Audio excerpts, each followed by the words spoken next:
ক্রমে মরদার কিন্তু দুরন্ত হল সমু সাপি আহেন ঘনে ঘনে তারাই আজি অপূর্ব সূচনা তারাই আজি অপূর্ব সূচনা তারাই আজি অপূর্ব সূচনা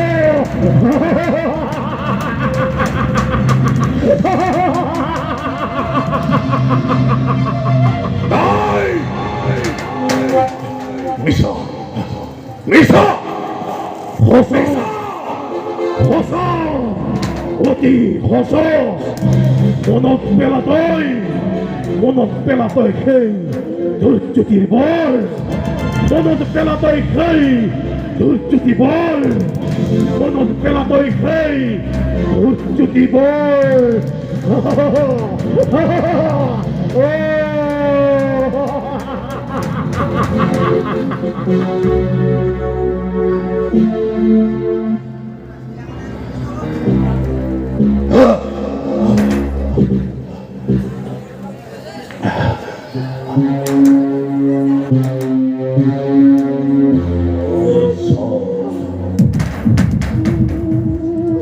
অতি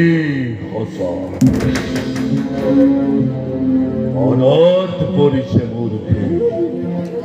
ধৈর্যতির বল আনন্দতে আপন পাহারা হই আহরিস আপনার বোধ ভাবিচ্ছ সাবধান করিতেছে মুখ আকাশ বানিয়ে বড়াই দিছে মোর কতজ্ঞ নিজ কালো কেতু বালি বদে গুরুয়া বিজলি বেগের তব দীক্ষিত তরুয়া আনন্দ উন্মত্ততা বলাও খিলাড়ি মিত্রমন গুরু নাই ভদ্র হকালতি বাদ করা গেল কেতু সাথে বলিও তদাল মতি তুরন্ত হলাম শুনে শুনে মেলে দিয়া মথুরার রাজা হাগর আনন্দর উৎসব হোক আছি প্রলয়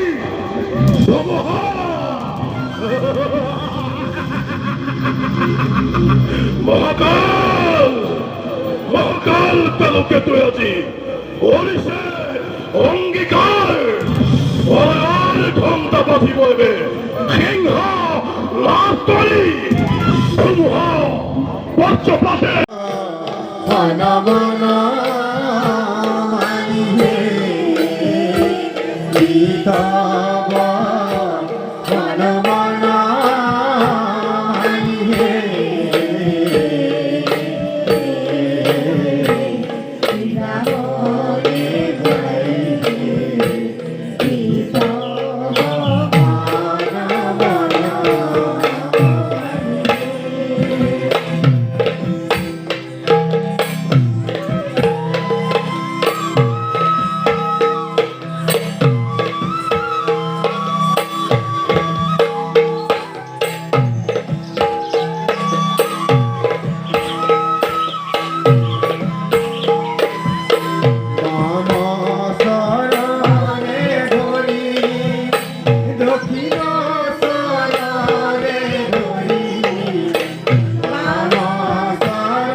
যমুনায় যাই রাজা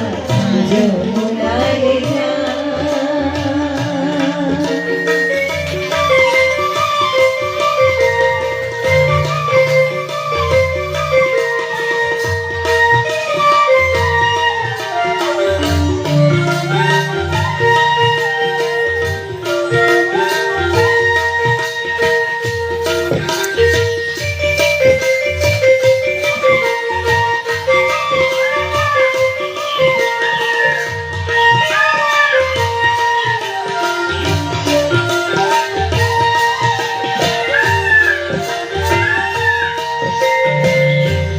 দেখা দিয়া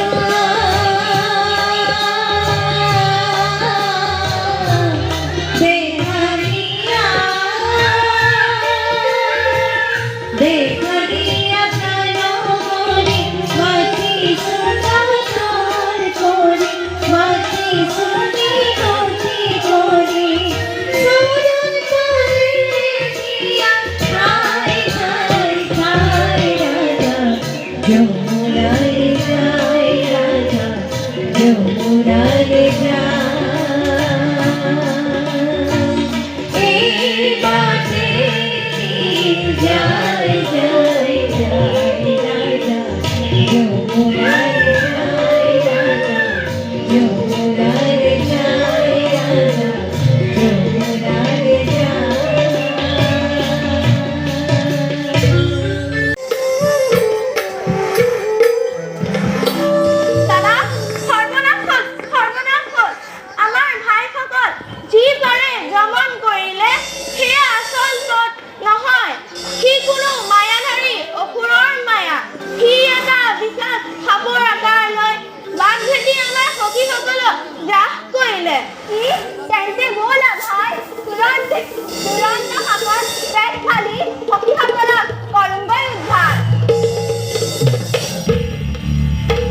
মানুহজনীয়ে মোৰ ফালে কিবা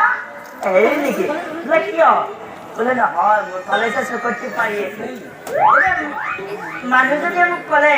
বোলে তোমাৰ ফালে চাই চকুত টিপ মাৰা নাই সেইটো তেখেতে মুদ্ৰাত দিওঁ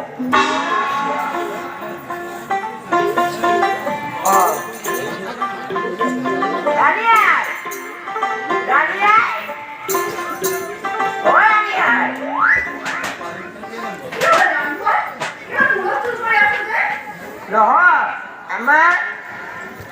আমাৰ ঘৰতে কোলাকণ আহিল গতিকে কিবা এটা আনন্দৰ পৰিৱেশ এটা কৰিব পাৰিলে ভাল আছিল ঠিক আছে দিয়ক তেনেহ'লে ভিতৰত দিয়ক কিবা এটা খাই লওঁ দিয়ক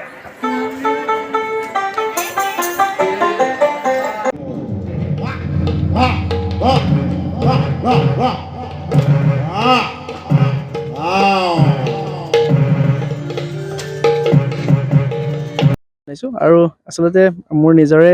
ঘৰৰ ওচৰৰ এখন অনুষ্ঠান আৰু প্ৰথমবাৰৰ কাৰণে আমাৰ ইয়াত লুইতপৰীয়া সাংস্কৃতিক মঞ্চৰ উদ্যোগত আৰু বালিগাঁওবাসী ৰাইজৰ সহযোগত শ্ৰীকৃষ্ণৰ ৰাসলীলা আয়োজন কৰা হৈছে গতিকে খুবেই ভাল লাগিছে যিহেতু একেবাৰে ঘৰৰ মোৰ একেবাৰে ছাইডতে আৰু লগতে লাগিয়ে আছে আৰু নিজৰ আমি গোটেই ককাই ভাইখিনি মিলি পেলাই পাতিছোঁ আমাৰ ইয়াত হিন্দু মুছলিম বুলি কোনো ভেদভাৱ নাই গোটেইখিনি মিলি পেলাই নিজৰ ককাই ভাইৰ দৰে আমি সৰুৰে পৰা আমি যেনেকৈ পাই আহিছোঁ তেওঁলোকে তেনেদৰে ৰাসলীলা ভাগিত চবেই সহায় সহযোগ কৰিছে গতিকে খুবেই ভাল লাগিছে আৰু সকলোকে আমন্ত্ৰণ জনাইছোঁ আপোনালোক সকলো আহিব আৰু দুদিনীয়াকৈ কাৰ্যসূচী আয়োজন কৰা হৈছে আৰু এয়া প্ৰথমবাৰ আৰু ইয়াৰ আগলৈ আমি যিমানখিনি পাৰোঁ আমি চেষ্টা কৰি যাম খালি সকলো ৰাইজৰ আশীৰ্বাদ বিচাৰিছোঁ আৰু যিসকল কণ কণ ল'ৰা ছোৱালীয়ে যি অংশগ্ৰহণ কৰিছে যিসকলে ৰাসলীলা ভাগিত নৃত্য পৰিৱেশন কৰিব বা যিসকলে অভিনয় কৰিব তেওঁলোকলৈ মোৰ ফালৰ পৰা শুভেচ্ছা জনাইছোঁ আৰু লগতে আমাৰ ইয়াতে ঈদ পতা হয় বা ৰাসলীলা পতা হয় ভাওনা পতা হয় প্ৰত্যেকটো ক্ষেত্ৰতে আমি নিজৰ ককাই ভাইৰ দৰে আমি আগৰ পৰাই আছোঁ আৰু সেই ভেদভাৱ আমি আগৰ পৰাই ৰখাও নাই আৰু আগলৈও নাৰাখোঁ বুলি আমাৰ এইটো দৃঢ় বিশ্বাস আৰু সকলো নিজৰ এখন ঘৰৰ দৰে এটা পৰিয়ালৰ দৰে আমি সকলোৱে একগোট হৈ আছোঁ সেয়া আমাৰ কাৰণে গৌৰৱৰ কথা আচলতে আমাৰ গোটেই বালিগাঁওবাসী অঞ্চলটোৰ কাৰণে গৌৰৱৰ কথা ৰাইজৰ সহযোগত পোনপ্ৰথমবাৰৰ বাবে আমি হিন্দু মুছলিম একত্ৰিত হৈ শ্ৰী কৃষ্ণৰ সম্পূৰ্ণ ৰাসলীলাভাগি আয়োজন কৰিছোঁ ইতিমধ্যে আমাৰ ৰাইজৰ সমাগম ঘটিছে খন্তেক সময়ৰ পাছতে আমাৰ ৰাসখন আৰম্ভণি হ'ব আজি মূল আকৰ্ষণ হিচাপে আছে আমাৰ অসমৰ জনপ্ৰিয় এজন বেহাৰবাৰী আউটপোষ্টৰ অচিনি ডেকা ওৰফে আমাৰ মুকুতা বুলি খ্যাত আৰু লগতে আমাৰ খলনায়ক হিচাপে কংসৰ চৰিত্ৰত আছে আমাৰ দীপাংকৰ বৰা ওৰফে গদ ৰাধাৰ চৰিত্ৰত আছে আমাৰ স্নিগ্ধা শতাব্দী কলিতা আৰু বিহুৰাণী আমাৰ স্নিগ্ধাও আছে নাৰদৰ বিতুপন অসমৰ এজন জনপ্ৰিয় নাৰদ বুলি চবেই খ্যাত বিতুপন আছে অসমখন হৈছে শংকৰ ৰাজানৰ দেশ গতিকে আমাৰ স্বকীয় বৈশিষ্ট্য আছে স্বকীয় বৈশিষ্ট্য অনুসৰি আমি জিৰণি বৰ্ণ অসমীয়া গতিকে আমি অসমখন শক্তিশালী কৰাৰ স্বাৰ্থত আমাৰ জাতিটো শক্তিশালী কৰাৰ স্বাৰ্থত সকলো ৰাইজক লুইতপৰা সাংস্কৃতিক মঞ্চৰ পৰা আদৰৰ সম্ভাষণ জনাইছোঁ আপোনালোকে জানিবলৈ পাই সুখী হ'ব লুইতপৰা সাংস্কৃতিক মঞ্চই বিভিন্ন সময়ত বিভিন্ন কাৰ্যসূচী হাতত লৈ থাকে এইবাৰ আমি হাতত ল'লোঁ এখনি আটক ধুনীয়া শ্ৰী কৃষ্ণ সম্পূৰ্ণ ৰাসলীলা এই ৰাসলীলা হকি এক ব্যক্তিকৰ্মী কাৰণ কিহৰ কাৰণে ব্যক্তিকৰ্মী বুলি ক'ব লগা হৈছে আমাৰ এই ৰাসলীলাখনি আমি সম্প্ৰীতি নিৰ্যাতনেৰে সমাজখনক দেখাব বিচাৰিছোঁ আমি সকলো জাতি ধৰ্ম ধৰ্মাৱলম্বী লোকসকল একত্ৰিত হৈ আমি ইয়াত এক আদৰ্শ আমি অসমবাসীক দেখাব বিচাৰোঁ বিভিন্ন সময়ত বিভিন্ন ঠাইত দেখা যায় জাতি ভেদৰ যি নিন্দনীয় ঘৃণনীয় কাৰ্যসূচী সেইখিনি আমি আচলতে গ্ৰহণ কৰিব পৰা নাই যিহেতু হাই কাজিয়াৰ পৰা ধৰি সমগ্ৰ জেগাত জাতি ভেদৰ মাজত যিখিনি মানে অপ্ৰিয়তাৰ সৃষ্টি হৈছে সেই অপ্ৰিয়তাৰ সৃষ্টি আঁতৰাবলৈ আমি লুইতপৰা সাংস্কৃতিক মঞ্চই এক নতুন পদক্ষেপ দাঙি ধৰিছোঁ আপোনালোকে জানিবলৈ পাই সুখী হ'ব আগন্তুক আমি যোৱা বছৰ 12 নৱেম্বৰ তাৰিখেও এখনি হিন্দু মুছলিম তথা সমগ্ৰ মিচিং সম্প্ৰদায়ৰ মানুহখিনিক লগত লৈ আমি এখনি আটকধুনীয়া ভাওনাও তাত অভিনয় কৰিছিলোঁ আৰু দেখিবলৈ পাইছোঁ বহুত ৰাইজে আমাক আদৰি লৈছে আমি এইটোৱে বিচাৰোঁ সমাজখন সদায় শান্তিৰে থাকক ইয়াত কোনো জাতি নাই কোনো ধৰ্ম নাই সকলো একত্ৰিত হৈ মিলিজুলি থকাটোৱে আচল মানৱতা সেই মানৱতাৰ উদ্দেশ্যে আজি আমি এই ৰাসখনি উদযাপন কৰিছোঁ আৰু এটা কথা আপোনালোকক জনাবলৈ পাই আমি দুখ লাগিছে যিহেতু এই ৰাস ভাগি আমি ৰাসৰ ডেটতে আমি পাতিব নোৱাৰিলোঁ যিহেতু আমাৰ এই অঞ্চলত এটি সুন্দৰ ৰংগমঞ্চ নাই সেই হেতুও এই ৰাসখন আমি এখন পথাৰৰ মাজত পাতিব লগা হৈছে, যিহেতু ধান কাটি শেষ হৈছে আৰু পথাৰৰ মাজত যিহেতু জানেই আপোনালোকে দ পথাৰ, তাতো পানী জমা হয়, বোকা আছে তাত, গতিকে সেইকাৰণে আমি ৰাসখনি ডেটৰ পৰা বেক ডেটত পাতিব লগা হ'ল। তাৰ বাবে হয়তো কিছু লোকে আমাক কৈছে যে ৰাস ৰাসতেই পাতিব লাগে, হয় ৰাস ৰাসতেই পাতিব লাগে, কিন্তু সংস্কৃতি বস্তুটো এনেকুৱা নহয় যে আমি ডেটতেই পাতিম। সংস্কৃতিটো আমি জীয়াই থাকিবলৈ হ'লে আমি সেই দিনতেই পাতিব লাগে, হয়, কিন্তু আমি পাতিব পৰা নাই।